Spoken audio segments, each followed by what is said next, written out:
كما صليت على إبراهيم وعلى آل إبراهيم إنك حميد مجيد اللهم بارك على محمد وعلى آل محمد كما باركت على إبراهيم وعلى آل إبراهيم إنك حميد مجيد رب اشرح لي صدري ويسر لي أمري واحلل عقدة من لساني يفقهوا قولي. تو ہمارا جو خلاصۃ القرآن کا کورس ہے، یہ کورس اب ہمارا آج معاشرت کے اعتبار سے ہم جائیں گے۔ نصاب کا تفصیلات کیا ہے آپ سب کو پتہ ہے کہ اسلام کے جو بنیادی شعبوں پر مشتمل قرآنی مضامین کا کورس ہے، ٹھیک ہے۔ 5 شعبوں کو ہم نے کور کرنے کی کوشش کی ہے، عبادات، ایمانیات، عبادات، اخلاقیات، معاملات اور معاشرت۔ قرآن پاک میں سے جتنی بھی بالکل منتخب کردہ ایک دم جامع ترین آیات جو تھی، جس کے اندر سے اتنا تو پتہ چل جائے کہ اس قرآن پاک میں اللہ سبحانہ وتعالی ہمیں کہہ کیا رہے ہیں ان شعبوں سے متعلق۔ تو میں آپ کو ہمیشہ بتاتی ہوں کہ ایمانیات اور عبادات جو ہے 2 ایسے ہیں جو آپ کا اور اللہ کا معاملہ ہوتا ہے، اور 3 شعبے ایسے ہیں، اخلاقیات، معاملات اور معاشرت، 2-3 شعبے ایسے ہوتے ہیں جو حقوق العباد کے ساتھ تعلق رکھتے ہیں، ایک دوسرے کے ساتھ میں تعلق رکھتے ہیں، اور اس کو مینٹین کریں گے تو پورے کے پوری سوسائٹی میں ہمارا دین مینٹین ہوگا۔ جیسے کہ انسان کا ایمان اور اس کے عبادات ایسے ہے گویا کہ وہ فاؤنڈیشن ہے، ٹھیک ہے۔ فاؤنڈیشن بلڈنگ کا نظر نہیں آتا، چاہے آپ نیچے 10 فٹ چلے جائیں، 100 فٹ چلے جائیں، کتنے بھی چلے جائیں، کوئی آپ تعمیر کر رہے ہیں تو اس کا جو پایہ ہوتا ہے وہ تو زمین کے اندر ہوتا ہے۔ تو ایمانیات اور عبادات ایسے ہی ہے گویا کہ وہ فاؤنڈیشن ہے۔ ہماری عبادات جو ہوتی ہیں وہ ہمارا اور اللہ کا معاملہ ہوتا ہے۔ آپ نماز میں کھڑے ہوں، آپ روزہ ہے یا نہیں کسے پتہ چل رہا ہے؟ آپ گھر میں جا کے کچن میں جا کے کھا پی لیں، یہ تو آپ کا اور اللہ کا معاملہ ہے، غیبی معاملہ ہوتا ہے۔ آپ زکوٰۃ دے رہے ہیں یا نہیں دے رہے ہیں کسے پتہ چلتا ہے؟ آپ سب کو کہہ دیں میں نے زکوٰۃ دے دیا، ہو جائے گی بات، جو آپ کا اور اللہ کا معاملہ ہے۔ آپ اگر دے رہے ہیں جو کوئی بھی عبادت، حج کے لیے بندہ جا رہا ہے، وہاں پر آپ جائیں کہیں سو جائیں، کیا ضروری ہے آپ کو حج کرنے کے لیے؟ آپ احرام باندھ کے جائیں کہیں سو جائیں، آپ کا اور اللہ کا معاملہ ہوتا ہے۔ کوئی کسی کی تصدیق کرنے والا نہیں ہے وہاں پر کہ آپ نے صحیح سے حج کیا یا نہیں، آپ نے زکوٰۃ دی یا نہیں دی، عبادات کی یا نہیں کی، کلمہ بھی آپ نے پڑھا یا نہیں پڑھا۔ منافقوں کی صفت یہ ہوتی تھی کہ وہ زبان سے کلمہ پڑھتے تھے اور دل سے وہ انکار کرتے تھے۔ تو زبان سے جو چیز کہی جائے یا اعضاء سے کوئی عمل کیا جائے، اس کا مطلب یہ نہیں ہوتا کہ وہ آپ نے خالص اللہ کے لیے کیا ہے، وہ بالکل بھی ایسا ہی ہے گویا کہ آپ کا اور اللہ کا معاملہ ہے، کیونکہ دل کا حال اور دل کی نیت یہ صرف اللہ تعالیٰ جانتے ہیں۔ لیکن اخلاقیات، معاملات اور معاشرت جو ہوتی ہیں یہ سب کے ساتھ میں ہوتی ہیں۔ اس میں آپ کوئی چیز آپ اگر بدماش ہے تو آپ بدماش ہے، ایک نیک ہے تو آپ نیک ہے، لوگوں کے ساتھ نیکی کا سلوک کر رہے ہیں تو آپ لوگوں کے ساتھ نیکی کا سلوک ہی کر رہے ہیں، اس میں کوئی چھپا نہیں سکتے۔ تو اسی لیے ایمانیات اور عبادات جو ہوتے ہیں وہ فاؤنڈیشنز ہوتے ہیں جو سطح زمین کے نیچے ہوتے ہیں، اور بلڈنگ جو ہوتی ہیں وہ اوپر ہوتی ہیں۔ وہ ساری معاملات، اخلاقیات، معاشرت، ہمارے اخلاق کیسے ہیں، ہمارا معاملات کیسے لوگوں کے ساتھ میں، ہماری معاشرت کیسی بنی ہوئی ہے، اسلامک لا کے حساب سے ہم نے کیا اپنی سوسائٹی کو بنایا ہے یا نہیں بنایا ہے، اللہ سبحانہ وتعالیٰ کے احکامات کو پورے ہم فالو کر رہے ہیں یا نہیں کر رہے ہیں، یہ ساری چیزیں ہماری ان 3 شعبوں سے پتہ چلتی ہیں۔ تو یہ 3 شعبے بہت امپورٹنٹ ہے، اور اس کے اوپر بہت ساری آیات آئی ہیں، ایسی آیات ہیں جن کے اوپر ریسرچ کر کے آج کل سائیکالوجسٹ، سائیکیٹرسٹ اسی کے اوپر کاؤنسلنگ کر رہے ہیں۔ دوسرے مذہبوں کے لوگ بھی انہی آیات کے اوپر ہی، ایک آیت کے اوپر 1 گھنٹے کا لیکچر کر لیں گے وہ لوگ، اور لوگوں کو لگے گا بھائی کیا اچھا انہوں نے بتایا، سائیکالوجیکل کاؤنسلنگ کے لیے جانا چاہیے، وہ تو ہماری پرسنالٹی بلڈنگ کے لیے وہ لوگ وہاں پر کوشش کریں۔ ایسا کچھ بھی نہیں، اللہ سبحانہ وتعالیٰ نے بہترین انداز میں قرآن پاک میں ساری وہ چیزیں بتائی ہیں جس سے کہ ہماری پرسنالٹی بن سکتی ہے۔ آج جو ہمارا شعبہ ہے، آج جس شعبے کے اوپر ہم کرنے والے ہیں وہ ہے عورت اور پردہ، جیسے ہم نے اب تک کیا تھا نکاح اور مہر، طلاق اور عدت، یہ ساری چیزیں ایسی تھی کہ ایک دوسرے کے ساتھ میں تعلقات ہوتے ہیں، اور اس کے بگاڑ سے، ان چیزوں کے بگاڑ سے ہمارا پورے کا پورا سسٹم گڑبڑ ہو جاتا ہے، امبیلنس ہو جاتا ہے۔ بلڈنگ ہے، اگر مثال کے طور پہ کوئی ایک دیوار میں کریک آ گئی تو پوری بلڈنگ کے اوپر افیکٹ ہوتا ہے اس کے اوپر، ہے نا۔ ایسے ہی کوئی ایک اینگل سے اگر ہمارا تھوڑا سا جھول آ گیا تو پھر پوری کی پوری سوسائٹی افیکٹ ہونا شروع ہو جاتی ہے۔ ایک گھر میں کوئی جھگڑا ہو گیا ہے تو اس سے پوری کی پوری سوسائٹی افیکٹ ہونا شروع ہو جاتی ہے۔ اسی لیے اس کا مرکز کون ہے؟ خواتین ہیں۔ سوسائٹی بلڈ کرنے کا جو عین مرکز ہوتا ہے وہ خواتین۔ آپ سمجھے آپ لوگ ایسے ہیں جیسے کہ گارا ہوتا ہے، سیمنٹ ہوتی ہے نا، گھر بناتے ہیں، دیوار وغیرہ بناتے ہیں تو کیا لگتا ہے وہاں پر اینٹوں کے درمیان میں اگر سیمنٹ کوئی نہیں لگائیں گے، گارا نہیں ڈالیں گے تو وہ اینٹ رکھ دیں ایک دوسرے کے، ایک لات ماریں گے دیوار گر جائے گی۔ اس کے درمیان میں جو سیمنٹ ہوتی ہیں بانڈ کرنے والی، وہ ہوتی ہیں عورت کا کردار۔ اگر عورتوں کا کردار اگر خراب ہو جائے، ان کا اپنا رول ماڈل جو اللہ تعالیٰ نے ان کے اوپر جو ذمہ داریاں دی ہیں، اگر وہ ذمہ داریاں وہ پوری نہیں کریں گی تو گویا کہ پوری کی پوری اسلامک سٹرکچر ایسے ہی ڈھیلا ڈالا ہوگا، ایک لات ماریں گے تو گر جائے گا۔ تو اسی وجہ سے جو ہماری محنت ہو رہی ہے وہ خواتین کے اوپر ہو رہی ہیں بہت زیادہ، اس چیز سے کہ ہم لوگ ایسے ہی بانڈ کرنے والے. اب جب کہیں دیکھیں نا، اب یاد کر لیں کہ میں وہ گھارا ہوں، میں وہ سیمنٹ ہوں جو کہ 2 اینٹوں کو بائنڈ کرنے والی ہوں. اس کے اوپر آپ پلاسٹر چڑھا رہے ہیں، وہ بھی آپ ہی ہیں. حسن کے لیے آپ کلر کر لیں، وہ بھی آپ ہی ہیں. وہ جو اینٹیں ہوتی ہیں نا، وہ مرد حضرات کا کام ہوتا ہے، وہ سٹرکچر بنا رہے ہوتے ہیں. لیکن آپ سوچیں اینٹ ہوتی ہے، چاہے کسی چیز کا بھی آپ لے لیں، کیا وہ اپنے آپ میں وہ بے شک اپنے آپ میں مضبوط ہے، لیکن وہ 2 چیزوں کو جوڑنے والی جو چیز ہوتی ہے وہ عورت کا کردار ہوتا ہے. آپ کا رول ماڈل ہوتے ہیں. آپ کا رول اگر سوسائٹی میں نہیں پلے ہو رہا ہے برابر سے، تو یہ پوری کی پوری سوسائٹی ایسے ہی ہو جائے گی جیسے کہ بس تیز ہوا چلی، طوفان آیا، سب ختم. تو آج ہمارا جو اسلامک سٹرکچر کولیپس ہو رہا ہے، وہ اسی وجہ سے ہو رہا ہے کہ ہم عورتوں میں سے دین نکل گیا. تو اسی لیے محنت بھی عورتوں کے اوپر ہی کی جا رہی ہے، کیونکہ مرد حضرات خطبے سنتے ہیں، بیانوں میں بیٹھتے ہیں، وہاں جاتے ہیں، یہاں جاتے ہیں. ہم عورتوں کو اس طرح کے ماحول نہیں مل رہے ہیں. گھر میں ہوتے ہیں، ہم کہاں جاتے ہیں. آج آپ دیکھیں گے جو حدیث وغیرہ پڑھیں گے تو اس میں یہی کہا جا رہا ہے کہ عورت گھر میں رہے. جب عورت گھر میں رہے گی تو اللہ سبحانہ و تعالیٰ نے آج اتنی بگاڑ آ گیا ہے، تو اللہ تعالیٰ نے کلک آف دا موبائل پہ آپ تک علم پہنچا دیا ہے. اب تو کوئی عذر باقی ہی نہیں رہا کہ بھی اللہ تعالیٰ ہم تک تو بات پہنچی ہی نہیں تھی، ہمیں تو پتہ ہی کوئی نہیں تھا ہم کیسے کرتے، ہم کہاں جاتے. کوئی مدرسے میں جانے کے ہمیں ایڈمیشن تھوڑی دیتے، ہم تو 4 بچے والیاں ہیں تو ہمیں کہاں ایڈمیشن ملے گا. ہم گھر کے کام دیکھیں، ایڈمیشن لینے مدرسے چکا ہے. مدرسے کو اللہ تعالیٰ نے آپ کے دروازے کے اوپر لا دیا. سارے احکامات، جتنی چیزیں اللہ تعالیٰ بولنا چاہ رہے ہیں، کہنا چاہ رہے ہیں، آپ سے کروانا چاہ رہے ہیں، وہ سارے کے سارے اللہ تعالیٰ نے آپ کے موبائل کے ایک کلک جوائن کر دیں آپ، بس آپ کا مدرسہ کھل گیا. تو کوشش یہی کریں کہ جو سن رہے ہیں اس کے اوپر عمل کریں. سب سے اہم کردار آپ لوگ ادا کریں گے، میں ادا کروں گی، ہر کوئی جو بیٹھی ہے، بچی بھی ادا کرے گی، عورت بھی ادا کرے گی، ہر کوئی. ایک بوڑھی خاتون بھی بیٹھی ہے نا، وہ بھی یہ نہ سوچے کہ میرا تو عمر ہو گئی ہے، میں نے تو قبر میں جانا ہے، میں اپنی نیکیاں کما رہی ہوں، جنت کمانے کے لیے سن رہی ہوں. نہیں، اللہ کو راضی کرنے کے لیے ہم یہ عمل کر رہے ہیں. اللہ سبحانہ و تعالیٰ اسی وقت راضی ہوتے ہیں جب اللہ کا دین صحیح و سالم ہو جائے. ہماری عبادتوں کی اللہ تعالیٰ کو ضرورت ہی نہیں ہے. فرشتے بہت ہیں عبادت کرنے کے لیے. اللہ جتنی سوسائٹی ہم دیکھ رہے ہیں یہ اللہ کا کنبہ ہے. جب اس کنبے کے اوپر محنت کی جاتی ہے، یہ جب سدھر جاتے ہیں، آپ سوچیں ایک انگلی میں کینسر ہو جاتا ہے، کسی کو ہوتا ہے نا کہ یہاں پر پھوڑ آ گیا، کہتے ہیں ڈاکٹر کی کینسر ہو گیا یہاں پر. اب آپ سوچیں اگر جسم سوچے کہ بھئی انگلی کو پھوڑ آ گیا تو مجھے کیا کرنا ہے، میں تو مزے میں ہوں. نہیں، اس کا ریئیکشن پورے جسم پہ ہوتا ہے، بخار آتا ہے، بیمار ہوتا ہے. ایک انگلی کے لیے پوری کا پورا بدن اس کی ریکوری میں لگ جاتا ہے. تو ایسے ہی ایک سوسائٹی کا ایک پارٹ میں اگر کمزوری آ گئی تو پوری کی پوری اسلامک ہمارا جو سٹرکچر ہے وہ کولیپس ہو جاتا ہے، وہ افیکٹ ہو جاتا ہے اس کی وجہ سے. تو اس وجہ سے سب سے اہم کردار ہم عورتوں کا ہے. اسی لیے جتنے اولیاء اللہ جو ہوتے تھے وہ ان عورتوں کے ماؤں کے پیٹ سے ہی جنے گئے تھے نا. وہ مائیں کیسی تھیں ہوں گی سوچے، جنہوں نے ایسے ایسے مجاہدوں کو پیدا کیا تھا، ایسے ایسے اللہ والوں کو پیدا کیا تھا. وہ تو کوئی آسمان سے گری بھی تو نہیں تھی، دنیا کی ہی تھی وہ. تو اس طرح سے بوڑھے عورتیں ہوں، چاہے بچے ہوں، چاہے اسکول جانے والے، کالج جانے والے خواتین ہوں، جو کوئی بھی، ہر ایج والا یہی سوچے کہ میں اللہ کی رضا کے لیے اپنے آپ کو درست کروں اور ان احکامات کو جاننے کی کوشش کروں جو اللہ تعالیٰ چاہ رہے ہیں کہ مجھ سے صادر ہو جائے. اب یہ والا جو ہمارا ہے عورتوں کے متعلق، کیونکہ ہماری سوسائٹی اتنی کرپٹ ہو چکی ہے، اتنی خراب ہو چکی ہے، ہمیں پتہ ہی کوئی نہیں کہ ہم کر کیا رہے ہیں. دیکھیں عورتوں کے ساتھ میں جو تنہائی کا حدیث مبارکہ میں آپ کو پڑھ دیتی ہوں. نبی کریم صلی اللہ علیہ وسلم کا ارشاد ہے کہ غیر عورتوں کے ساتھ میں تنہائی میں رہنے سے بچے رہو.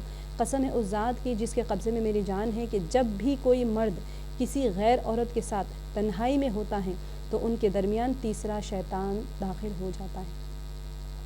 ٹھیک ہے، اور اپنا جال پھیلانے لگتا ہے. آدمی کا، اب دیکھیں ایک اتنی مثال جو دی گئی ہے نا، وہ میں اس کو کیوں اسی لیے کہہ رہی ہوں کہ مجھے خود تھوڑا سا، ایک سور اگر ہے، خنزیر جب ہوتا ہے، ٹھیک ہے، اگر وہ خنزیر ایک بدبودار سڑے ہوئے کیچڑ میں ایک دم الٹ پلٹ لتھڑا ہوا اگر ہو تو آپ اس سے ٹکرا کے جانا پسند کرتے ہیں؟ نہیں پسند کرتے ہیں. گندگی، آپ ایک تو خنزیر ہے، خنزیر سے ٹکرانا ہی کوئی نہیں پسند کرتا، پھر وہ گندگی میں لطف ہے اگر تو اس سے ٹکرانا پسند نہیں کرتا. تو اسی کے مقابلے میں اس کے شان کسی ایسی عورت سے ٹکرائیں جو اس کے لیے حلال نہ ہو. تو آپ سوچیں اس سے تشبیہ دی گئی ہے کہ وہ ٹکرا کے نہ جائے. اب لوگ حج اور عمرے کے لیے جاتے ہیں، وہاں پر دھکم دھکی میں گھستے، عبادت کے لیے جا رہے ہیں لیکن غیر محرم سے دھکم دھکی ہو رہی ہیں. تو ان چیزوں سے مردوں کو بھی بچنا چاہیے، عورتوں کو بھی بچنا چاہیے. حضرت جابر رضی اللہ عنہ سے روایت ہے کہ رسول اللہ صلی اللہ علیہ وسلم نے فرمایا کہ ایسی عورتوں کے پاس مت جاؤ جن کے محرم ان کے ساتھ نہ ہو، کیونکہ شیطان آدمی کے اندر خون کی طرح گردش کرتا رہتا ہے. لڑکیوں کو بھی بچانا چاہیے، آدمیوں کو بھی بچنا چاہیے کہ جن کے محرم ساتھ نہ ہو ان کے ساتھ میں نہ جائیں، کیونکہ انسان کے جسم کے اندر شیطان خون کی طرح گردش کرتا ہے، مطلب کبھی بھی کوئی بھی گناہ میں اس کو مبتلا کر سکتا ہے. حضور نبی کریم صلی اللہ علیہ وسلم کا ارشاد گرامی ہے کہ یہ تو گوارا کیا جا سکتا ہے کہ آدمی کے سر میں لوہے کے کیل ٹھوک دی جائے لیکن یہ گوارا نہیں ہے کہ وہ کسی ایسی عورت کو چھوئے جو اس کے لیے حلال نہ ہو۔ ترمذی شریف کی حدیث مبارکہ ہے۔ اب ہمارے یہاں پر جن کے پاس پردے کا اہتمام نہیں ہوتا ہے، ماشاءاللہ آپ لوگ کے پاس تو سب کے پاس پردے کا اہتمام ہوتا ہوگا، کزنس ہوتے ہیں، فنکشنز ہوتے ہیں، ہلدی لگا رہے ہیں، سب ایک دوسرے کو ہلدی لگا رہے ہیں، مذاق ہو رہا ہے، ایک دوسرے کے پیٹھ پہ تھپ تھپا کے ایسے زور سے زیادہ کزنس ہوتے ہیں، کیا ہوا ابھی میرا چھوٹا بھائی ہے، کسی آدمی کے سر میں لوہے کی کیل ٹھونک دی جائے لیکن یہ گوارا نہیں ہو سکتا۔ یہ گوارا تو لوہے کی کیل کس کے سر میں ٹھوکیں گے بتائیے آپ صلی اللہ علیہ وسلم نے ایسے فرما دی کسی عورت کو چھوئے تو اس کے لیے حلال نہ ہوگا۔ مردوں کو بھی بچنا چاہیے، لڑکیوں کو بھی بچنا چاہیے۔ مردوں تو بہت لڑکے ہوتے ہیں، گھر کے خاندان کے کزنس ہوتے ہیں، بہت احتیاط سے تربیت کرنا چاہیے۔ ہم سوچیں یہ چیزوں میں بگاڑ آنے لگ گیا ہے نا، تو اس کے اوپر چھوٹے چھوٹے انداز، ایسے نہیں کہ تنبیہ کر رہے ہیں، سختی کر رہے ہیں، آہستہ آہستہ ان کو سمجھانا چاہیے کہ بھیا یہ غیر محرم میں پردے کا اہتمام کروانا چاہیے۔ جن کے گھروں میں جوائنٹ فیملی ہوتی ہیں وہاں پر دیور کے بارے میں فرمایا گیا ہے کہ دیور موت ہے۔ حضرت عقبہ بن عامر رضی اللہ عنہ سے روایت ہے کہ رسول اللہ صلی اللہ علیہ وسلم نے ارشاد فرمایا کہ نامحرم عورتوں کے پاس مت جاؤ۔ ایک انصاری نے عرض کیا کہ یا رسول اللہ صلی اللہ علیہ وسلم دیور کے بارے میں کیا رائے ہے؟ آپ صلی اللہ علیہ وسلم فرمایا کہ دیور موت ہے، یعنی اس سے بہت محتاط رہنے کی ضرورت ہے۔ بخاری شریف، مسلم شریف اور ترمذی شریف کی صحیح حدیث مبارکہ ہے۔ جس کے گھر میں جوائنٹ سسٹم ہوتا ہے احتیاط کریں، پردہ کیا کریں۔ ہماری آج کی آیات بھی اسی کے اوپر مشتمل ہے، پردے کی اور عفت کے اوپر، عورت کا پردہ اور کس طرح سے ہوتا ہے۔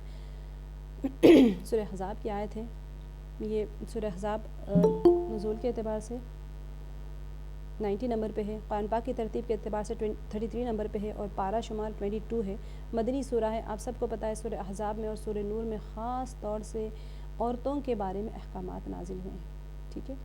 سورہ احزاب اور سورہ نور میں تمام سوسائٹی میں ہماری کیسے سوسائٹی فارم ہونی چاہیے اس کے اندر سارا کچھ، ٹھیک ہے۔ آیت نمبر 32 ہے یہ، یا نساء النبی لستن کاحد من النساء ان اتقیتن فلا تخضعن بالقول فیطمع الذی فی قلبہ مرض وقلن قولا معروفا۔ اے نبی کی بیویوں، تم عام عورتوں کی طرح نہیں ہو۔ کیسے فرمایا جا رہا کہ اے نبی کی بیویوں تم عام عورتوں کی طرح نہیں ہو، اگر تم پرہیزگاری اختیار کرو تو نرم لہجے سے بات نہ کرو کہ جس کے دل میں روگ ہو وہ کوئی برا خیال کرے، اور ہاں قاعدے کے مطابق کلام کرو۔ اب دیکھیں یہ آیت کو، اس کی تشریح سے ہمیں یہ پتہ چل جاتا ہے کہ عورتوں کو، نبی کی بیویوں کو بتایا جا رہا ہے لیکن عام طور پہ عورتوں کو بتایا جا رہا ہے۔ رات نے اپنے اخراجات میں اضافہ کا مطالبہ کیا تو نبی پاک صلی اللہ علیہ وسلم نے ناراض ہو کر 1 ماہ کے لیے علیحدگی اختیار کر لی تھی۔ یہ جو آیت 32 ہے اس کے پہلے کیا پس منظر چل رہا تھا۔ پھر اللہ تعالیٰ نے یہ آیت نازل فرمائی کہ نبی صلی اللہ علیہ وسلم کی بیویوں کو تنبیہ کی، اور پھر پیچھے کی آیات میں یہی فرمایا تھا کہ اللہ نے نبی صلی اللہ علیہ وسلم کو حکم دیا کہ اپنی عورتوں سے کہہ دیں کہ اگر وہ دنیا کی زیب و زینت چاہتی ہیں تو پھر آؤ میں تمہیں طلاق دے دوں، طلاق دے کر اچھے طریقے سے تم کو رخصت کر دوں۔ اگر تم اللہ اور اس کے رسول صلی اللہ علیہ وسلم کی رضا اور آخرت کے گھر کی متلاشی ہو تو یاد رکھو اللہ تعالیٰ نے نیکی کرنے والوں کے لیے بہت بڑا اجر تیار کر کے رکھا ہے۔ دنیا کی خواہش اللہ اور اس کے رسول صلی اللہ علیہ وسلم کے قرب کے منافی۔ دیکھیں دنیا چاہتا ہے انسان، بتایا جا رہا ہے کہ نبی علیہ وسلم کی بیویاں بھی خراجات کم پڑ گئی تو سوال کرتے تھے کہ ہمیں بڑھا دے پیسے، تو کیا فرمایا 1 مہینے تک علیحدگی اختیار کر لی، اور اللہ نے حکم دیا کہ اب اگر تمہیں دنیا کی طلبگار ہو تو پھر تم دنیا کے پیچھے جاؤ، میں تمہیں طلاق دے کر رخصت کر دوں گا، تم اپنی زندگی دیکھ لو۔ تو کیا فرمایا جا رہا ہے کہ یاد رکھو اللہ تعالیٰ نے نیکی کرنے والوں کے لیے بہت بڑا اجر تیار کر کے رکھا ہے۔ دنیا کی خواہش اللہ اور اس کے رسول کے قرب کی منافی ہے، سبحان اللہ۔ تب دیکھیں یہ کس چیز کے لیے؟ عورتوں کے لیے نا۔ عورتیں کتنی تمنائیں رکھتے ہیں دل میں۔ اب عید آ رہی ہیں، سب سے بہترین ڈریس چاہیے، چاہے وہ کتنے کا بھی ہو، چاہے شوہر اس کے لیے قرض کرتا رہے، چاہے اس کو گناہ میں ڈال رہے ہیں، وہ بیچارہ دن رات محنت کر رہا ہے کہ کچھ پیسے آ جائیں تو میں اپنے بچوں کے لیے، اپنی بیوی کے لیے عید کے بہترین لباس لے آؤں۔ عید کے لیے پردے چاہیے ہی چاہیے گھر میں، عید کے لیے ہمیں ہر چیز نئی چاہیے ہوتی ہے۔ بھی جو چیز ہے اپنی جیب کی، اپنی استطاعت سے، اپنے شوہر کی گنجائش کے مطابق کرنے کی عادت ڈالیں۔ ضروری تو نہیں ہے کہ نہیں ہے تب بھی لے آؤ۔ تو اس چیز کے لیے اللہ تعالیٰ کیا فرما رہا ہے؟ اللہ تعالیٰ نے کیا فرمایا؟ نیکی کرنے والوں کے لیے بہت بڑا اجر تیار کر کے رکھا ہوا ہے، اور دنیا کی خواہش جو ہوتی ہے، جس کے خواہش رکھنے والے اللہ اور اس کے رسول کے قرب کے منافع. اللہ کا قرب کیسے حاصل ہوگا جس کے دل میں دنیا بسی ہے؟ پھر فرمایا کہ اگر تم میں سے اگر کوئی صریح غلطی کرے گی تو پھر اسے دوسروں کی نسبت سزا بھی زیادہ ملے گی. تم اگر خواتین ازواج مطہرات سے کہا جا رہا ہے، جب ازواج مطہرات سے کہا جا رہے ہیں تو بدرجہ اولا ہمارے لیے بھی آتی ہے وہ چیز، اس کو اجر بھی دگنا. اگر کوئی صبر کر لیتی ہے تو یعنی جو کوئی اللہ اور اس کے رسول کی اطاعت کرے گی اور اچھے اعمال انجام دے گی تو اس کو اجر بھی دگنا ملے گا. اللہ نے اس کے لیے کیا رکھا ہے؟ آخرت میں عزت کی روزی تیار کر کے رکھی ہوئی ہے. اب یہ آیات پچھلے آ رہی تھی، اب ان آیات میں بھی امہات المومنین سے خطاب ارشاد ہو رہا ہے کہ یا نساء النبی، اے نبی کی بیویوں. کیا فرمایا؟ لستن، فرمایا جا رہا ہے کہ لستن کا احد من النساء. تو کیا فرمایا جا رہا ہے کہ ان کی ایک درجہ بتایا جا رہا ہے کہ دیکھو اگر تم اللہ سے ڈرتی ہو تو تم عام عورتوں کی طرح نہیں ہو. اللہ نے تمہیں بڑا شرف عطا کیا ہے، تمہیں نبی کی زوجیت کے لیے منتخب فرمایا. آپ سوچیں وہ امہات المؤمنین کو نبی کی زوجیت کا واسطہ دیا جا رہا ہے. آپ کو اللہ تعالیٰ نے مؤمن گھر میں پیدا کیا ہے، مؤمن شوہر کے ساتھ نکاح میں رکھا ہوا ہے. اتنے نیک آپ کے شوہر ہیں ماشاءاللہ، نمازی ہوتے ہیں، قرآن پڑھنے والے ہوتے ہیں. تو کتنے نیک شوہر اگر ایسے ہی کوئی سٹے باز، جوئے باز، شرابی مل جاتا تو کیا کر سکتے تھے؟ آپ بتائیے. آپ کو بے پردہ گھومنے کے لیے کہتا، وہاں پر جا روز شراب پی کے آ کے گھر میں مارتا آپ کو، تو کیا آپ کو شکر ادا نہیں کرنا چاہیے اللہ تعالیٰ کا؟ تو اللہ نے تمہیں بڑا شرف عطا کیا جو اللہ تعالیٰ ان کو کہہ رہے ہیں، تو آپ بھی اپنی نعمتوں کو دیکھیں. پیچھے آیتوں میں بھی یہی گزر چکا تھا کہ اللہ کا نبی مؤمنوں سے ان کی جانوں سے بھی زیادہ قریب. اللہ کا نبی جو ہوتے ہیں، اللہ تعالیٰ فرما رہے ہیں کہ اللہ کا نبی ہے مؤمنوں ان کی جانوں سے بھی زیادہ قریب ہے، اور اس کی بیویاں مؤمنوں کے لیے ماؤں کی طرح ہے اگر تم تقوی اور طہارت اختیار کرو گے. ٹھیک ہے، تو تمہیں تمام عورتوں پر فضیلت ہے. تمہارا اس پر جو ہے اللہ تعالیٰ دیکھیں ایک اللہ تعالیٰ نے ایک برتری کی حیثیت عطا فرمائی. تو اللہ تعالیٰ فرما رہے ہیں کہ ایک حیثیت اللہ تعالیٰ نے اس کو دیا ہے کہ فلا جو آیت میں فرما رہے ہیں فلا تخضعن بالقول فیطمع الذی فی قلبہ مرض. یہاں پر ایک روک لگا رہے ہیں اللہ تعالیٰ کہ تم کو اللہ تعالیٰ نے اتنا بڑا درجہ دیا ہے. جب امہات المؤمنین کو کہا جا رہا ہے تو امہات المؤمنین تو اب ہے نہیں، تو ہمیں کیا سیکھنا ہے؟ وہ سیکھتے رہیں اس کے ذریعے سے کہ کسی اجنبی آدمی سے دب کر بات نہ کرو، بلکہ کلام میں تھوڑی سی جو ہے نا سختی رکھا کرو. درست کہ سختی یہ نہیں کہ لڑنے جھگڑنے چل جائے، اتنا کہ بالکل نرم آواز میں، بڑے لچکدار آواز میں بات کرنے سے منع کیا گیا ہے. سب کو منع کیا گیا ہے.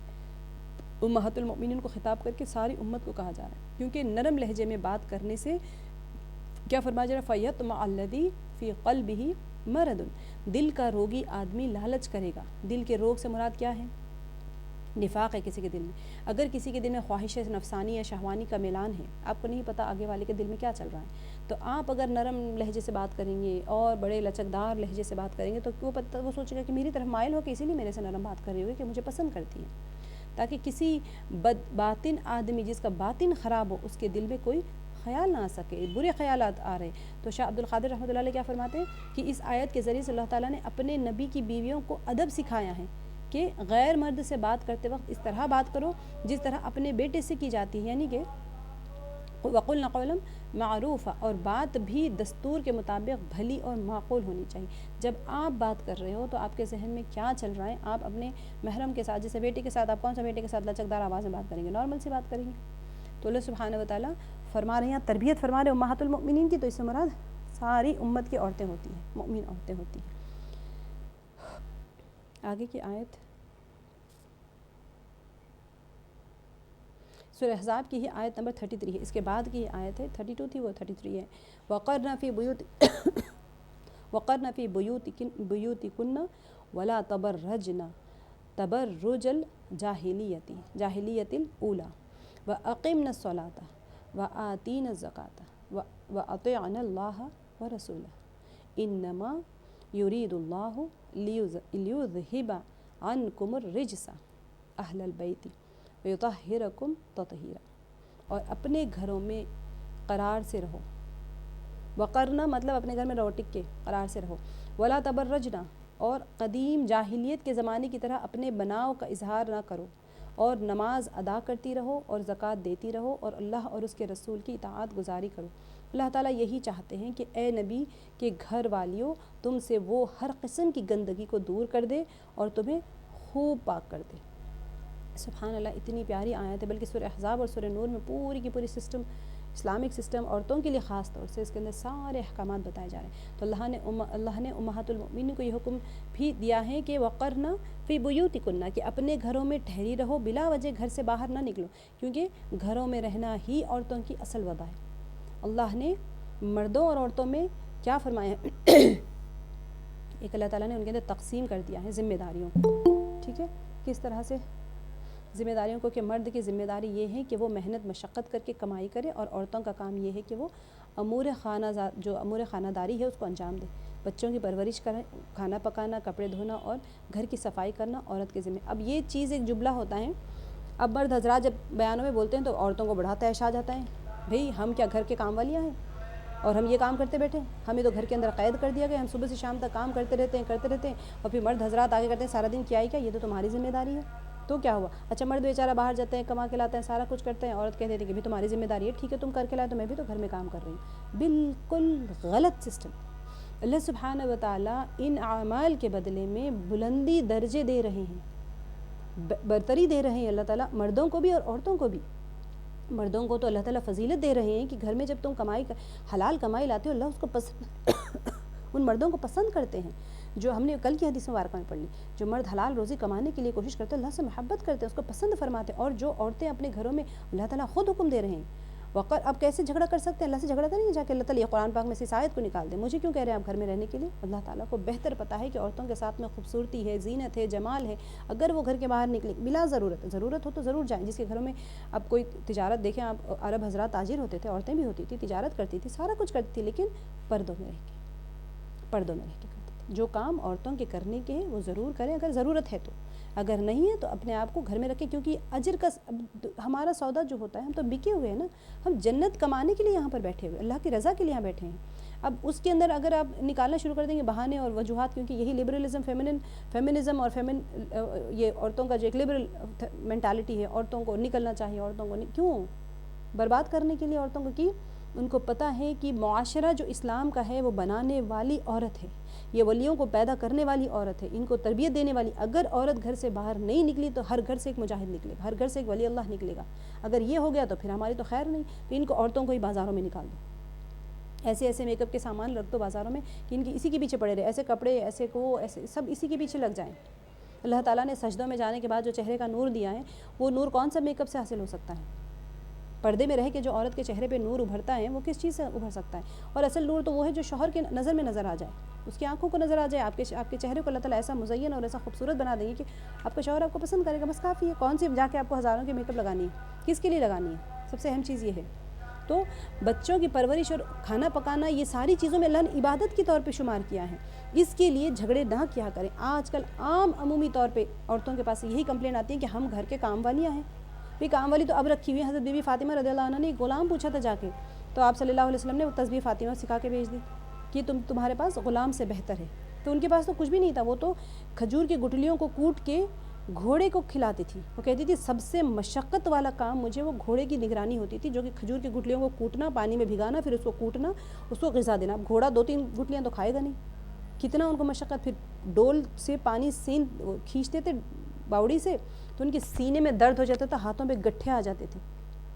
1-2 بچے تو تھے نہیں، 4-4 بچے تھے، سب کی پرورش کی، سب کی تربیت کی، تو وہاں کون سے کام والیاں تھے؟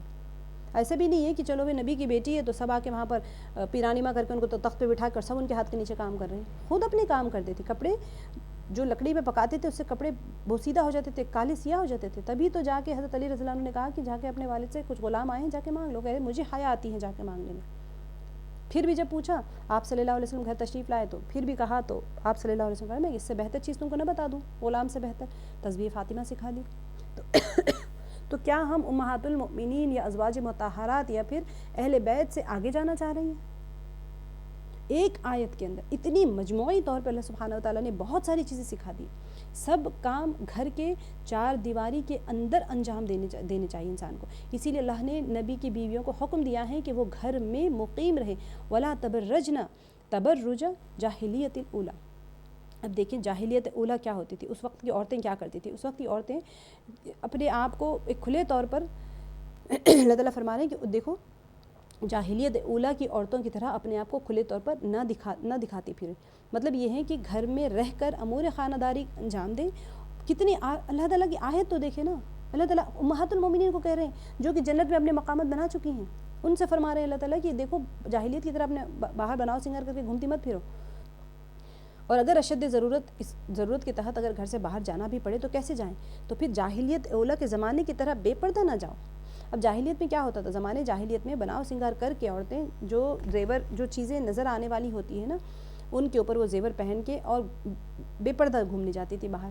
تو اس وجہ سے ابراہیم علیہ السلام کے زمانے پر محمول کی. اچھا یہ جاہلیت اولیٰ کون سا زمانہ ہے؟ تو زمانے سے متعلق کون سا زمانہ ہے؟ نبی پاک صلی اللہ علیہ وسلم سے پہلے کا.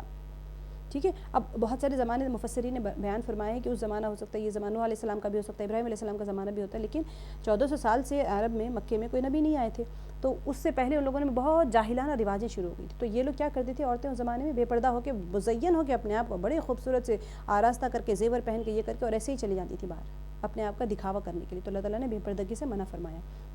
حضور علیہ الصلوۃ والسلام کا ارشاد مبارک ہے کہ جو عورت گھر میں رہ کر اللہ تعالیٰ اور اس کے رسول کی اطاعت کرے گی اور نیکی کے کام انجام دے گی, برائی سے بچے گی, اللہ تعالیٰ اس کو مجاہدین جیسا اجر عطا فرمائے گی. سبحان اللہ. اب اور کیا چاہیے؟ مجاہدین کا جب مجاہد شہید ہو جاتے ہیں اللہ کے راستے میں, اس کا ایک خون کا قطرہ زمین پہ گرنے سے پہلے اس کے جنت کے فیصلے ہو جاتے ہیں, مغفرت کے فیصلے ہو جاتے ہیں.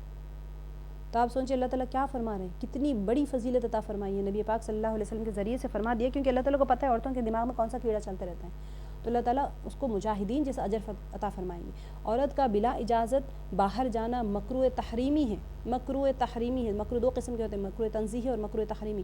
مکروہ تحریمی ایسے ہی گویا کہ حرام کے درجے تک پہنچ جاتا ہے. اگر مسجد میں بھی جانا چاہیں تو خاوند یا سرپرست کی اجازت لے کر جائیں, اور مردوں کو بھی فرمایا کہ اگر عورتیں مسجد میں جانے کی اجازت طلب کریں تو پھر دے دیا کرو, بشرطے کہ راستہ پرامن ہو, یعنی کہ کوئی فاجر فاسق نہ ہو اس کے راستے میں تنگ کرنے والا, چھیڑنے والا. حضور علیہ السلام نے یہ بھی آج کل کے زمانے کے لیے تو علماء منع فرما رہے ہیں, یہ تو تفسیر جب لکھی گئی تھی تب کی بات ہے. تو یہ بھی فرمایا کہ عورت کا گھر کی کوٹھری میں نماز پڑھنا بڑے کمرے میں نماز پڑھنے سے افضل ہے. دیکھیں حضور علیہ السلام نے کیا فرمایا کہ عورت کا کوٹھری یعنی گھر کی کوٹھری میں نماز پڑھنا. کوٹھری مطلب چھوٹی جگہ پر, کوئی آخری کونے میں جو ہوتا ہے نا, ہمارے کوٹھری تو ہوگی نہیں, ہمارے چھوٹے کمرے تو پہلے زمانے میں چھوٹے چھوٹے کمرے ہوتے تھے, اب تو بڑے بڑے گھر ہو گئے, تو کہیں آخری حصے میں, ٹھیک ہے, بڑے کمرے میں نماز پڑھنے سے افضل ہے. اور صحن کی نسبت بڑے کمرے میں, آپ آنگن میں پڑھیں اس سے مقابلے میں بڑے کمرے میں پڑھنا افضل ہے. عورت جتنا چھپ کر نماز پڑھے گی اتنا اجر زیادہ ہوگا. مسجد میں جانے کی صرف اجازت ہے, فضیلت نہیں ہے. ٹھیک ہے, اور مردوں کے لیے مسجد میں جا کر ہی نماز پڑھنا ہے, عورتوں کے لیے اجازت تو ہے, فضیلت نہیں, کیونکہ عورتوں کی اصل وضع گھر میں قرار پکڑنا ہے. بناؤ سنگار کر کے زیورات اور بھڑکیلا لباس پہن کر عورتوں کا بے حجابانہ باہر نکلنا عورتوں کی وضع کے خلاف ہے. اور عورت کو اللہ تعالیٰ نے بنایا کس لیے ہے؟ پردے کی چیز بنائی ہے, موتی ہے عورت, اس کو سیپ میں بند کر کے رکھیں گے تو ہی وہ اس کی خوبصورتی رہے گی. اس کو دیکھنے کے لیے کون دیکھے گا؟ اس کے شوہر کے لیے حکم دیا ہے ہوتے ہیں اس کے مرد, وہ اس کو دیکھ سکتے ہیں. باہر نمائش کی چیز ہے ہی نہیں عورت. اگر نمائش کی چیز ہوتی تو چاند بنا کے اللہ تعالیٰ آسمان میں لٹکا دیتے اس کو. حضور علیہ الصلوۃ والسلام کا ارشاد ہے کہ اگر عورت مسجد میں نماز کے لیے بھی جائے تو معمولی لباس پہن کر جائیں اور خوشبو نہ لگائیں کہ یہ فتنے کا باعث بن سکتی ہیں. حضور علیہ الصلوۃ والسلام کا یہ بھی فرمان ہے کہ عورت ستر ہے. جب یہ باہر نکلتی ہیں تو شیطان جھانک کر دیکھتا ہے. دیکھیں میں ایک بات بتاتی ہوں کہ جو احکامات بتائے جا رہے ہیں نا, یہ صرف انسانوں سے بچنے کے لیے نہیں ہوتے. اللہ تعالیٰ بہتر جانتے ہیں, بہت ساری مخلوق ہے اللہ کی, جنات ہے, دیو ہے, پتہ نہیں کون کون سے, ہم تو نہیں جانتے نا. ہم تو قرآن پاک میں جن کے بارے میں پڑھتے ہیں تو ہمیں پتہ ہے جن ہوں گے. بہت ساری مخلوقات ہوتی ہیں. مرد حضرات تو چلو ایک نظر دیکھ لیں, چھوڑ دے, کہ بھئی میرے گھر میں تو میری بیوی ہے, تھوڑی دیر دیکھ کے چلا جائے, کیونکہ ان کو وہ قابض ہونے کا اختیار نہیں رکھتے عورتوں کے اوپر. لیکن دوسری ایسی بہت ساری مخلوقات ہوتی ہیں جو قابض ہونے کا اختیار رکھتی ہیں عورتوں کے اوپر. وہ بہت لطیف شے ہوتی ہے جو آپ نہیں دیکھ سکتے ان کو, وہ آپ کو دیکھ سکتی ہیں, وہ آپ کے ساتھ آ سکتی ہیں, آپ کو پتہ ہی کوئی نہیں چلتا کہ آپ کے ساتھ کون کون گھر کو چلے آئے ہیں آپ کے حسن و جمال سے اٹریکٹ ہو کے. اب ایسی ایسی خوشبوئیں لگا کے چلی جاتی ہیں, وہ خوشبو وہ تو لطیف شے ہوتی ہے نا, جنات تو بہت لطیف شے ہوتے ہیں, ان کو تو بہت تیزی سے خوشبو آ جاتی ہیں, وہ اس خوشبو کے دیوانے ہو کے آپ کے ساتھ آ جائیں گے گھر کو آپ کے ساتھ. اب آپ بتائیں اگر یہ مخلوق اگر آپ کے ساتھ آ جائیں تو اب جا کے عاملوں کے پاس پوچھتے پھرتے ہیں کہ بھئی کیا کریں کیا نہ کریں, ایسے ہو گیا ویسے ہو گیا, جبکہ اللہ سبحانہ و تعالیٰ محافظت کے لیے صاف صاف بتا رہے ہیں مت کرو یہ حرکت. تو اس کا مطلب یہ نہیں ہوتا کہ صرف غیر محرم مردوں سے، بلکہ ہر مخلوق سے جو کہ اللہ سبحانہ وتعالیٰ نے بنائی ہیں، پیدا کی ہیں. اور لوگوں کو اس کی طرف خوشبو عورت جو لگا کے جاتی ہیں وہ بہت خطرناک ہوتی ہیں. بہت احتیاط کرے گا. کسی کو عادت ہے تو تھوڑی سی ہلکی سی لگا لیں اپنے لیے. یہ نہیں کہ آپ جا رہے ہیں تو پرفیوم کی پوری باٹل مار کے جا رہے ہیں اور سب کو خوشبو آ رہی ہے. ایسے بجتے ہوئے زیور پہن کے جا رہے ہیں کہ سب کو پتہ چل رہا ہے. آگے سورہ نور کی آیت میں آپ دیکھیں گے کہ کتنے بہترین انداز میں اللہ سبحانہ وتعالیٰ بیان فرما رہے ہیں اور لوگوں کو اس کی طرف متوجہ کرتا ہے، جس سے بے حیائی کے لوازمات پیدا ہوتے ہیں اور موجودہ عریانی جو ہوتا ہے اور بے دین لوگوں کو پیدا کر دیتا ہے. اور عورت کو مردوں کے شانہ بشانہ لانے کی ایک کوشش یہی ہو رہی ہے نا، تم نکلو گھر سے بس، کیونکہ وہ نہیں چاہتے کہ عورتیں مجاہدوں کو پیدا کرے، کوئی اولیاء اللہ کو پیدا کرے، کیونکہ ان کو پتہ ہے کہ پچھلے جتنے قوموں میں کوئی ریولیوشن آیا تھا ایک بندہ مجاہد ہوتا تھا جو کہ پوری کی پوری قوم کو پلٹا دیتا تھا. تو وہ سمجھ گئے کہ بھئی ان کی عورتیں بہت اہم ہیں، یہ عورتوں کو اگر دین سے ہٹا دو ہمارا کام بن گیا. ان کے پاس دو محنت ہوتی ہیں، ایک تو عورتوں کو دین سے ہٹانا، دوسری قرآن کو زندگیوں سے نکال دینا. دو چیزوں پہ ان لوگوں نے پچھلے 100 200 500 سال سے محنت کر رہی ہیں لوگ، اور ان کا صلہ مل گیا. انہوں نے وہ کامیاب ہو گئے. آج ہمارے گھروں سے قرآن چلی گئی اور ہماری عورتیں گھروں سے نکل گئی. دو چیزوں کے اوپر انہوں نے اتنی محنت کی تھی اور ان کے سامنے ان کا صلہ ہے کہ آج کوئی بچہ مجاہد نہیں، کوئی ولی ہمارے گھر. ہم یہ نہیں کہہ سکتے کہ ہزار میں ایک ولی اللہ ہے، 1,00,000 میں بھی ایک ولی اللہ نہیں ہے، کیونکہ وہ جو مائیں ہیں وہ فیکٹری خراب ہو گئی، ڈیفیکٹو فیکٹری ہو گئی نا. موبائل ہاتھ میں ہوتا ہے، دودھ پلا رہی مائیں اور موبائل پہ سیریل چل رہا ہوتا ہے، تو یہ فیکٹری میں ڈیفیکٹ آ گیا. تو پیدا ہوتی ہیں، حاملہ عورتیں ہوتی ہیں، ان کی نظر ٹی وی کے اوپر لگی رہتی ہے اور دودھ پلا. جو ٹائم ہے بچے کی بلٹ اپ کا 9 مہینے ماں کے پیٹ میں اور 2 سال یا پونے 2 سال دودھ پلانے کا، یہ جو ٹوٹل تقریباً پونے 3 سال کا جو ٹائم پیریڈ ہے یا 2.5 سال کا جو ٹائم پیریڈ ہے، یہ اصل ٹائم ہوتا ہے. اصل تو یہ نہیں، تربیت بھی چلتی رہتی ہے، لیکن یہ فیکٹری میں فارمیشن ہو رہا ہے، یہاں ڈیفیکٹ آ گیا. تو اسی لیے کوشش کریں کہ اللہ سبحانہ وتعالیٰ کی یہ جو آیات ہیں آج کی خاص طور سے، اس کو بہت غور سے سنیں اور اپنے اوپر عمل کرنے کی کوشش کریں. اور جو ہم نے عام طور پہ اپنے بنا کے رکھا ہوا نا کہ بھی ہم یہ کیوں کریں، ہم کام والے ہیں کہ یہ اپنے ذہنوں سے صاف کریں. اللہ سبحانہ وتعالیٰ کے حکم کو ماننا ہے. کیا فرمایا کہ آگے کیا فرمایا کہ وَأَقِمْنَا الصَّلَاةَ، اور نماز قائم رکھو، وَآتِينَ الزَّكَاةَ، اور زکوٰۃ دیتی رہو، وَأَطِيعْنَا اللَّهَ وَرَسُولَهُ، اور اللہ اور اس کے رسول کی اطاعت کرتی رہو. یہ کس کو کہا جا رہا ہے؟ امہات المؤمنین کو، اور یہ ہمارے لیے بھی ہے. آگے کیا فرما رہے ہیں اللہ تعالیٰ نے؟ انما یرید اللہ لیذہب عنکم الرجس. اب آگے اہل البیت بھی آ گیا ہے کہ کیا فرمایا اللہ تعالیٰ آیت میں کہ اللہ تعالیٰ یہی چاہتے ہیں کہ اے نبی صلی اللہ علیہ وسلم، اے نبی کی گھر والیوں صلی اللہ علیہ وسلم، تم سے وہ ہر قسم کی گندگی کو دور کر دے اور تمہیں خوب پاک کر دے. ٹھیک ہے. اب دیکھیں اس آیت سے کیا واضح ہو رہا ہے؟ فرما دیا گیا کہ عورت کا اصل مقام اس کا گھر ہے. اس کا یہ مطلب نہیں ہے کہ اس کے لیے گھر سے نکلنا جائز ہی نہیں، کیونکہ نبی پاک صلی اللہ علیہ وسلم کے حدیث سے واضح آپ صلی اللہ علیہ وسلم نے حدیث میں واضح فرما دیا کہ حاجت کے وقت عورت پردے کے ساتھ باہر جا سکتی ہیں. لیکن اس فقرے نے یہ عظیم اصول بیان فرما دیا ہے کہ عورت کا اصل فریضہ گھر اور خاندان کی تعمیر ہے، جو کہ ہم ایک اسلامک سوسائٹی فارم کر رہے ہیں. اور ایسی سرگرمیاں جو اس مقصد میں خلل انداز ہوں، اس کے اصل مقصد زندگی خلاف ہے. ساری چیزیں کیا ہو رہے ہیں ہمارے مقصد میں؟ آپ پکا رہے ہیں، بریانی بنا رہے ہیں مثال کے طور پہ، اب بریانی بناتے وقت اور دوسرے کام میں آ جائیں، بار بار ہٹتی چلے جائیں، بار بار ہٹتی چلائیں، بریانی رہے گی آپ کی باقی؟ نہیں. بریانی بناتے وقت آپ دیکھیں کوئی نہیں ہٹے گا وہاں سے، کہہ رہے میرے چاول ادھن پہ بھی ہٹ جاؤں گی تو میری بریانی خراب ہو جائے گی، کیونکہ سارا اس کو پتہ ہوتا ہے سارے کام کا دار و مدار چاول کا، وہ دم ہوتا رہتا ہے، وہاں سے نہیں ہٹے گی، وہ چاہے کچھ ہو جائے گا، میری بریانی کو داغ لگ جائے گا. تو کیا ہماری زندگی، ہمارے اسلامک لائف اتنی کمزور ہو گئی کہ بریانی سے بھی ادنی درجے پہ چلی گئی؟ دودھ پکتا ہے وہاں سے نہیں ہٹتی عورت، کیونکہ اس کو پتہ ہے کہ دودھ کے پاس سے میں ہٹوں گی تو دودھ نیچے پکڑ لے گا، داغ لگ جائے گا، اور پھر ساری کھیر ہو چاہے کچھ بھی بناؤ سب خراب ہو جائے گا، وہ وہیں کھڑی رہے گی اس کو ہلاتی ہوئی. تو اس چیز کے اوپر تھوڑا سا غور کریں کہ ہم کہاں جا رہے ہیں، ہمارا مقصد حیات کیا تھا، اور ان سے جو معاشرے کا توازن ہے وہ کس طرح بگڑ چکا ہے. پہلے جاہلیت، دیکھیں میں نے کہا نا آپ کو، جاہلیت کے دور میں سے کیا مراد ہے کہ نبی پاک صلی اللہ علیہ وسلم کی بعثت سے پہلے کا زمانہ، جس میں عورتیں کیا کرتی تھی؟ بے حیائی کے ساتھ میں بناؤ سنگار کر کے غیر مردوں کو دکھاتی پھرتی تھی. اور پہلی جاہلیت کے لفظ سے کیا مراد ہے کہ اس سے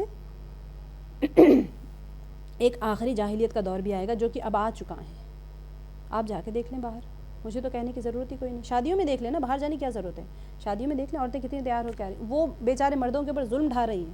ہمیں کس کے لیے سوچیں تھوڑا, ہماری مقصد کیا تھا اور ہم کس طرف بھاگ دوڑ لگانے.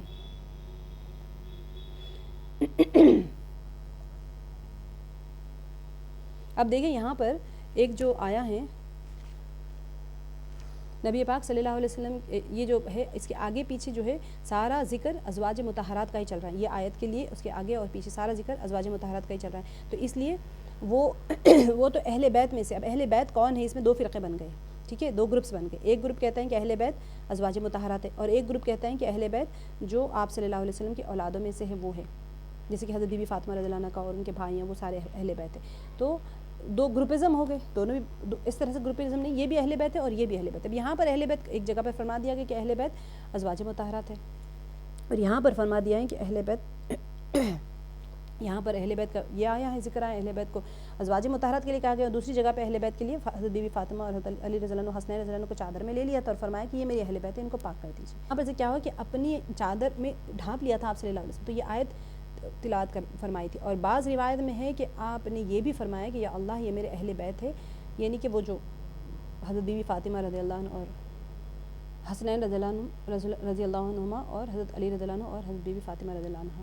تو یہاں پر بھی یہ بھی واضح ہو چکا ہے کہ ان کو مکمل پاکیزگی سے یہاں پر کیا مراد ہے, ان کو پاکیزگی عطا کیجیے سے کیا مراد ہے کہ وہ انبیاء کرام کی طرح گناہوں سے معصوم ہو جائیں. یہ نہیں ہے انبیاء کرام تو گناہوں سے معصوم ہوتے, کیا وہ چاہ رہے ہیں کہ سب معصوم ہو جائیں؟ نہیں, بلکہ مطلب یہ ہے کہ وہ اتنے متقی بن جائیں کہ گناہوں کی گندگی ان سے دور ہو جائے. اللہ تعالیٰ اگر ہم ان احکامات کے اوپر عمل کریں گے نا, تو یہ جو دعا ہے یہ ہمارے حق میں بھی قبول ہو جائے گی انشاءاللہ باذن اللہ, کیونکہ اللہ کے حکم کو جو پورا کرتا ہے اللہ سبحانہ و تعالیٰ اس کے لیے راستے آسان کر دیتے ہیں. آگے کی جو ہماری آیت ہے سورہ نور کی آیت ہے, بہترین آیت ہے, وَقُلْ لِلْمُؤْمِنَاتِ يَغْضُضْنَ مِنْ أَبْصَارِهِنَّ وَيَحْفَظْنَ فُرُوجَهُنَّ وَلَا يُبْدِينَ زِينَتَهُنَّ إِلَّا مَا ظَهَرَ مِنْهَا وَلْيَضْرِبْنَ بِخُمُرِهِنَّ عَلَى جُيُوبِهِنَّ وَلَا يُبْدِينَ زِينَتَهُنَّ إِلَّا لِبُعُولَتِهِنَّ أَوْ آبَائِهِنَّ أو آباء بعولتهن أو أبنائهن أو أبناء بعولتهن أو إخوانهن أو بني إخوانهن أو بني أخواتهن أو نسائهن أو ما ملكت أيمانهن أو التابعين غير أولي الأربة من الرجال أو الطفل الذين لم يظهروا على عورات النساء ولا يضربن بأرجلهن ليعلم ما يخفين من زينتهن. اتنی پیاری آیت ہے, ساری کی ساری اس میں آ جائیں گی. جب آپ اس کی تشریح پڑھیں گے تو آپ کو اندازہ ہوگا. وَتُوبُوا إِلَى اللَّهِ جَمِيعًا أَيُّهَا الْمُؤْمِنِينَ لَعَلَّكُمْ تُفْلِحُونَ. سبحان اللہ. اس کا میں آپ کو ترجمہ پڑھتی ہوں, آپ اس کے بعد اس کی تشریح دیکھیں گے. مسلمان عورتوں سے کہو کہ وہ بھی اپنی نگاہیں نیچی رکھیں اور اپنی عصمت پر فرق نہ آنے دیں اور اپنی زینت کو ظاہر نہ کریں. یہاں پر امہات المؤمنین کے بعد میں مسلمان عورتوں کے بارے میں ذکر آ رہا ہے. خیر وہ تو سورہ احزاب میں تھا, یہاں پر سورہ نور میں مسلمان عورتوں کو خطاب کر کے کہا جا رہا ہے کہ سوائے اس کے جو ظاہر ہیں اور اپنے گریبانوں پر اپنی اوڑھنیاں ڈالے رہیں اور اپنی آرائش کو کسی کے سامنے ظاہر نہ کریں سوائے اپنے خاوندوں کے یا اپنے والد کے یا اپنے خسر کے, خسر یعنی کہ فادر ان لا, یا اپنے لڑکوں کے یا اپنے خاوند کے لڑکوں کے یا اپنے بھائیوں کے یا اپنے بھتیجوں کے یا اپنے بھانجوں کے, یہ سارے محرم مرد ہیں یہ, یا اپنے میل جول کی عورتوں کے یا غلاموں کے یا ایسے نوکر چاکر مردوں کے, غلام محرمات میں سے نہیں ہے, ایسے نوکر چاکر مردوں کے جو شہوت والے نہ ہوں, یا ایسے بچوں کے جو عورتوں کے پردے کی باتوں سے مطلع نہیں, اور اس طرح زور زور سے پاؤں مار کر نہ چلیں کہ ان کی پوشیدہ زینت معلوم ہو جائے. اے مسلمانوں, تم سب کے سب اللہ کی جانب میں توبہ کرو تاکہ تم نجات پاؤ. سبحان اللہ. اب دیکھیں آپ کو اندازہ ہوگا کہ اللہ سبحانہ و تعالیٰ نے اتنی ڈیٹیل میں سارا کچھ بتا دیا. سورہ نور کا جو ہے، سورہ نور میں بہت سارے اخلاقیات بتائے جا رہے ہیں. اس کے اندر حضرت عائشہ صدیقہ رضی اللہ عنہ کا عفق کا واقعہ بھی آیا ہے، 16-17 آیتوں میں اس کا ذکر ہوا ہے. اب دیکھیں پچھلا سورہ اس سے پہلے کا جو سورہ تھا، سورہ مؤمنون کی ابتدا میں اللہ تعالیٰ نے کامیاب جو اہل ایمان ہیں ان کا ذکر فرمایا تھا. سورہ مؤمنون اس سے پہلے کا ہے، اور ساتھ ان کے بعض صفات بھی بیان کی گئی تھی. پھر آخر سورہ میں کافروں کا جو ہوتا ہے وہ اس کی ناکامی کا ذکر فرمایا. اب پوری کی پوری سورہ میں ہے کیا؟ اس میں واضح کیا گیا ہے کہ اللہ تعالیٰ نے انسان کو بیکار محض پیدا نہیں کیا ہے. وہ اس دنیا میں جو چاہے کرتا پھرے، اس سے باز پرسی نہیں ہوگی، ایسا نہیں ہے. بلکہ انسان کو اللہ نے مکلف پیدا کیا ہے، اور وہ اس کے عائد کردہ قوانین کا پابند ہے. ہم ایسے ہی نہیں ہیں یہاں پر دنیا میں کہ کھا لیں پی لیں سو جائیں، کپڑے بنا لیں، شادی انجوائے کریں اور سو جائیں. ایسے نہیں ہے. اللہ تعالیٰ نے کوئی قانون بنایا، ہم اس کے مکلف ہیں. ہم سے پوچھو گے اس کی قانون کی یہ جو پابندی ہے، یا پھر کوئی انسان نہیں کر رہا ہے، اس کی کامیابی یا ناکامی کا سبب ہے.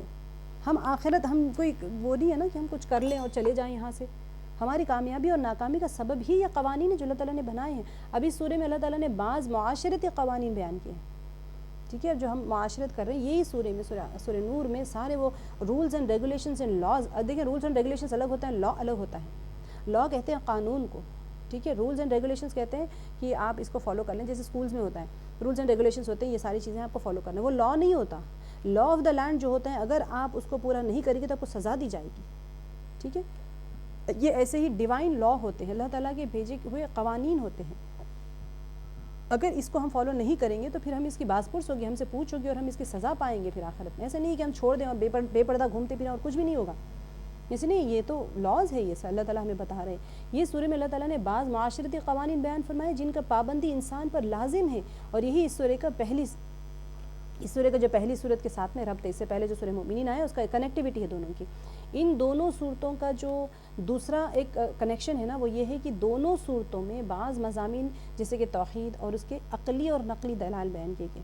پہلے بھی ہم نے سورہ نور کیا، مومنین کے بھی ہم نے بہت ساری آیات کی ہیں. تو رسالت پر اعتراضات اور ان کے جوابات، قیامت اور جزائے عمل وغیرہ سارے دونوں کے بیچ میں برابر ہیں. دیکھیں یہ سورہ جو ہے نا حضرت عبداللہ ابن عباس رضی اللہ عنہ کے شاگرد اور مشہور تابعی حضرت مجاہد رحمۃ اللہ علیہ نے حدیث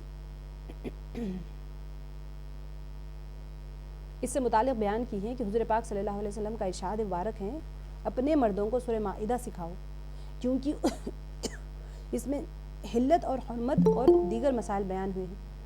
ٹھیک ہے، اپنے مردوں کو سورہ مائدہ سکھاؤ کیونکہ اس میں حرام اور حلال کی چیزیں بیان کی گئی، اور جو زیادہ تر مردوں سے متعلق ہے. اور اپنی عورتوں کو سورہ نور سکھاؤ کیونکہ اس میں ناموس اور عفت کی حفاظت اور بدکاری کے جو ایک ہوتے ہیں نا کاؤنٹر میجرز. اب بدکاری سے بچنا ہو تو آپ کو کوئی نہ کوئی اس کا کاؤنٹر میجر ہونا چاہیے نا. جیسے کہتے ہیں انسداد کے قوانین بیان کیے، انسداد کہتے ہیں کاؤنٹر میجرز کو، تو اس کے قوانین بیان کیے گئے. اگر کہیں بہت زیادہ بدکاری ہو گئی ہے تو پھر آپ کو کرنا کیا چاہیے اس کو ختم کرنے کے. آپ دیکھیں قرآن پاک میں صرف قوانین نہیں بیان کیے جاتے، اس کے کاؤنٹر میجرز بھی بیان کیے جاتے ہیں. اگر ایسا ہو گیا تو کیا ہوگا، اگر ایسا ہو گیا تو کیا ہوگا، اس کا علاج کیا ہے، علاج بھی بتایا جاتا ہے. پہلے تو بتایا جاتا ہے یہ مت کرو، اگر اس میں انوالو ہو گئے تو بچنا کیسا ہے. یہ نہیں کہ بس ہو گیا تو ہو گیا چھوڑ دیا. اب دیکھیں حضرت عمر رضی اللہ عنہ نے بعض حضرات کو اس مضمون کا مکتوب لکھا تھا. عمر رضی اللہ عنہ جب خلیفہ تھے اپنے دور میں تو لکھ کے بھیجتے تھے مضمون کہ اپنی عورتوں کو سورہ نساء اور سورہ احزاب اور سورہ نور سکھاؤ. سورہ نساء، سورہ احزاب اور سورہ نور سکھاؤ کیونکہ ان صورتوں میں عورتوں سے متعلق بہت سے مسائل آتے ہیں. تو یہ سورہ مبارکہ میں مسلمانوں کا جو انفرادی اور اجتماعی زندگی ہے اس سے متعلق بہت سے معاشرتی قوانین بیان کیے گئے. تب ہم تو ایک آیت لے رہے ہیں لیکن یہ پورے تینوں صورتوں میں، سورہ نساء، سورہ احزاب اور سورہ نور میں ہم نے بہت ساری آیتیں تینوں صورتوں میں سے لی ہیں، آپ نے دیکھا ہے. تاہم اس کا مرکزی مضمون اسلام کا نظام عفت اور عصمت ہے. سوچیں اللہ تعالیٰ جو عورت کے لیے کتنی محافظت فرمائی ہے. اس لحاظ سے یہ سورہ فحاشی، بے حیائی، بد اخلاقی اور زنا کے جتنے بھی کاؤنٹر میجرز ہوتے ہیں اس کا ایکٹ ہے کہ کوئی چیز اگر نہیں ہونا ہے تو آپ نے کیا کرنا ہے. آپ نے بے حیائی سے بچنا ہے، فحاشی سے بچنا ہے، بد اخلاقی سے بچنا ہے، زنا سے بچنا ہے، تو کرنا کیا ہے. اس کی وہاں تک جاؤ ہی مت کہ وہ سوسائٹی میں عام ہو جائے. تو اس میں عصمت و ناموس کی حفاظت کے قوانین بیان کیے ہیں. پردے کا حکم دیا گیا ہے اور حد زنا کے علاوہ اس سورے میں حد قذف بھی بیان کیا گیا. حد زنا کیا ہوتی ہے، حد قذف، دونوں حدود اس میں بیان کیے گئے. اس کے علاوہ لعان کا قانون بیان کیا گیا. اور اگر مرد اپنی عورت سے بے حیائی کا الزام، مرد اگر عورت پر بے حیائی کا الزام لگائے تو اس معاملے میں کس طرح سے نمٹا جائے گا. کل بھی کسی نے پوچھا تھا، لعان ہوتا ہے، لعنت کی جاتی ہے دونوں ایک دوسرے کے اوپر. حضرت عائشہ صدیقہ رضی اللہ عنہ کے ساتھ پیش آنے والا واقعہ افک بھی اسی سورے میں بیان ہوا ہے. کسی کے گھر میں داخلے کے لیے اجازت کا قانون اسی سورے میں آیا ہے. قرآن کریم کی حفاظت اور صداقت کا ذکر بھی آیا ہے، اور قرآن پاک کے تعلیمات سے کیسے فائدہ اٹھا سکتے ہیں، اور جو اگر اس سے محروم ہو جائے ان لوگوں کا انجام کیا ہوگا، اگر جو تعلیمات پہ عمل کر رہے ہیں ان کے ساتھ کیا معاملہ ہوگا، دونوں بیان کر دی گئے. مسلمانوں کے ایک دوسرے کے ساتھ میں تعلقات کیسے ہونے چاہیے، عزیز اور اقارب سے حسن سلوک. اچھا، اس کے پیچھے جو آیت ہے نا، آیت کا نمبر جو ہے یہاں پر 31 ہے. تو اب پچھلے آیت میں کیا چل رہا تھا، دوسروں کے گھروں میں جانے کے مسائل بیان ہوئے کہ کوئی شخص اپنے گھر میں بلا اجازت جا سکتا ہے. میرا اپنا گھر ہے، میں بغیر اجازت جا سکتی ہوں. البتہ بہتر یہ ہے کہ اطلاع کریں. اب سارے قوانین ہیں، جب ہم سورہ نور کریں گے تو انشاءاللہ آپ لوگ کو جب ضرور ہم لوگ یہ تینوں صورتیں کریں گے، سورہ نساء، سورہ احزاب اور سورہ نور، انشاءاللہ باذن اللہ. اپنے عزیزوں اور دوستوں کے گھروں میں جانا ہو تو کیسے جانا چاہیے، ٹھیک ہے، یا جن گھروں میں سامان پڑا ہوا ہے وہاں بھی اجازت کے بغیر نہیں جانا چاہیے. البتہ جو مفاد عامہ کے ایسے مقام جیسے اسٹور ہاؤسز وغیرہ ہوتے ہیں نا، جہاں سے آپ کو فائدہ ہوتا ہے، وہ مفاد عامہ کہلاتے ہیں جہاں پر، تو پھر وہاں پر ایک منٹ، مفاد عامہ کے لیے مقامات جن میں کسی کی انفرادی رہائش نہیں ہوتی ہے داخل ہو سکتا ہے. البتہ ان کے مخصوص حصوں میں بھی بلا اجازت داخل نہیں ہونا چاہیے. کوئی اگر رومز وغیرہ ہے یا کچھ ایسے وہاں رکھا ہوا ہے تو وہاں بھی نہیں جانا چاہیے. یہ بنیادی برائی، زنا اور بدکاری کی روک تھام کے لیے لگائی گئی ہیں. یہ جو اللہ تعالیٰ نے جو پابندی لگائی ہے، یہ بنیادی پابندی کیوں لگائی ہے کہ ساری چیزوں سے ایسے گناہ سے بچ جائے انسان، کیونکہ برائی کی تحریک جو ہے بلا تکلف میل جول کے ذریعے ہی پیدا ہوتی ہے. ہماری سوسائٹی کا ڈاؤن فال سمجھنا ہے تو ہم یہاں تک پہنچے کیوں. میں نے جیسے آپ کو بتایا پچھلے 500-800 سال سے محنت چل رہی. ان کے عورتوں کو گھروں سے باہر نکالو، ان کے ہاتھ سے قرآن چھین لو. جب ان کو پتہ ہے کہ ان کا سب سے پاورفل چیز جو ہے ان کے ہاتھ میں قرآن ہے، جب تک یہ قرآن کو پکڑے رہیں گے یہ گمراہ نہیں ہو سکتے. ان کو برباد کرنا ہے تو ان کی زندگیوں میں سے قرآن کو دور کر دو اور ان کی عورتوں کو باہر نکال دو. اب دیکھیں، یہ راستہ چلتے کسی غیر محرم سے اگر کسی کا واسطہ پڑ جائے تو پھر کیا نگاہوں کو نیچا رکھنے کا حکم دیا گیا ہے. اگر کسی مومن مرد کے سامنے غیر محرم عورت آ جائے یا مومن عورت کے سامنے غیر محرم مرد آ جائے تو دونوں کو اپنی نظروں کو کیا کیسے رکھنا چاہیے، اپنی نظروں کا وہ بھی حکم دیا گیا ہے. عام محاورہ ہے نا کہ یعنی نگاہ زنا کی ڈاک ہوتی ہے، پوسٹ ہوتا ہے نا ڈاک. تو پہلے کسی غیر محرم پر نگاہ پڑتی ہیں، پھر خیالات فاسدہ ہوتے ہیں اور پھر برائی کی ترغیب پیدا ہوتی ہے. اسی لیے نظر کو آنکھوں کا زنا قرار دیا ہے. نظر آنکھوں کا زنا ہے. احتیاط سے یہ جملہ یاد رکھا کریں. کسی کے اوپر نظر پڑی تو کیا ہوا بھائی، عورتیں اکثر پردہ، مردوں کو تو کہتے ہیں بھی چلو عورت تو پردے میں ہوتی ہے، عورت کی نظر تو کھلی ہے نا، وہ تو سب کے اوپر نظر ڈال سکتی ہے. تو نظر جو ہے وہ آنکھوں کا زنا ہے.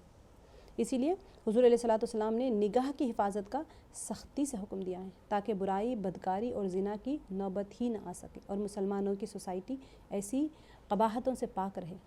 ٹھیک ہے. اب بعض صحابہ کرام رضی اللہ عنہ مختلف راستوں یا گھاٹیوں یا پھر کوئی اس طرح سے گزرتے تھے، اونچی جگہوں پر بیٹھا کرتے تھے.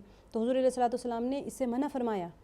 تو انہوں نے عرض کیا کہ ہم ایسے مقامات پر بلا مقصد نہیں بیٹھتے، بلکہ بعض اوقات کسی سے ملاقات کرنی ہوتی ہے، کوئی مشورہ وغیرہ کرنا ہوتا ہے یا پھر تو ہم ایسی جگہوں پر اکٹھے ہوتے ہیں. تو آپ صلی اللہ علیہ وسلم نے فرمایا کہ اگر آپ کا وہاں بیٹھنا ضروری ہے تو پھر ایسے مقام کا حق بھی ادا کرو. تو پوچھا گیا، صحابہ نے دریافت کیا کہ حضور صلی اللہ علیہ وسلم کی کیسے ادا کریں. تو انہوں نے آپ صلی اللہ علیہ وسلم نے فرمایا کہ ایسے مقامات پر بیٹھنے کا حق یہ ہے کہ کسی کو تکلیف نہ پہنچاؤ، اپنی نگاہوں کو نیچا رکھو، کوئی ضرورت مند ہو تو اس کی مدد کرو اور سلام کا جواب دو. اونچی جگہوں پر کوئی بیٹھا ہوا تو یہ حقوق ہو گئے. مطلب یہ ہے کہ حضور علیہ الصلوۃ والسلام نے ہر موقع پر اپنی نگاہوں کی حفاظت کا حکم دیا ہے. تو بن آیت میں دوسرا مسئلہ کیا بیان کیا ہے کہ شرمگاہوں کی حفاظت کا بیان کیا گیا ہے کہ اللہ تعالیٰ نے مردوں اور عورتوں دونوں کو اپنے اپنے ستر کی نگرانی کا حکم دیا ہے. ٹھیک ہے. اب یہ جو آیت ہے اس کے اندر حکم عورتوں کو بھی دیا ہے اور اس کے ساتھ ساتھ پردے کے دیگر مسائل بھی اللہ تعالیٰ نے بیان فرما دی. اب یہ جو آیت ہم کریں گے، وَقُلْ لِلْمُؤْمِنَاتِ